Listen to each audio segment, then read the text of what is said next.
আমি যখন অনেক ছোট ছিলাম তখন আমার বাবা আমাকে একদিন একটা গল্প শুনিয়েছে। বলেছিল যখন আমার বয়সী ছিল তিনি, তখন আমার দাদা এই পৃথিবী থেকে চলে যান। তারপরে অনেক কিছু করার পর দাদির দায়িত্ব নেয়। অনেক কষ্ট করে তিলে তিলে বড় হয়েছেন তিনি। তারপর সংসার জীবন শুরু করে। সব কথাই বলেছিল। বলার পর তিনি বলেছিল যে তোর দাদা আমাকে অনেক অল্প বয়সে এতিম করে গিয়েছিল। তারপর থেকে তোদেরকে নিয়ে আমার জীবন যাপন শুরু। এরপর আমিও আস্তে আস্তে বড় হই, বাবার বয়স বাড়তেছে। হঠাৎ একদিন যখন চারকিতে ছিলাম তখন কল আসে, বাবাকে মেডিকেল ভর্তি করাইতে হবে। তখন দূরে এসে বাবাকে মেডিকেল ভর্তি করাই।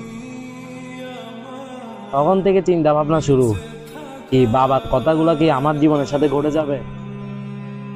শেষমেশ বাবার সাথে লাস্ট কথা হয়েছে, বাবা বলতেছে তুই থাকতে আমার কিসের টেনশন। তারপরে সময় আস্তে আস্তে যাচ্ছে, রাত আম্মু কল দিয়ে কান্নাকান্দি করতেছে। তখন আমি গেছিলাম রিপোর্টের জন্য। ওইখান থেকে আবার দূরে দূরে আসি, দেখি বাবা চোখ তো উল্টে ফেলছে। তারপর কিছুক্ষণ পর বের হয়ে আবার ঢুকছি, শুনতেছি আমার বাবা এই পৃথিবীতে আর নেই। তখন আমার দুনিয়া অন্ধকার হয়ে গেছে গা, এক কথায়। বাবার কথাগুলো তখন মনে পড়তেছে। বাবা যখন বলছে দাদা অল্প বয়সে ছেড়ে চলে গেছে গা, তেমনি বাবা আমাকে ছেড়ে চলে গেছে গা।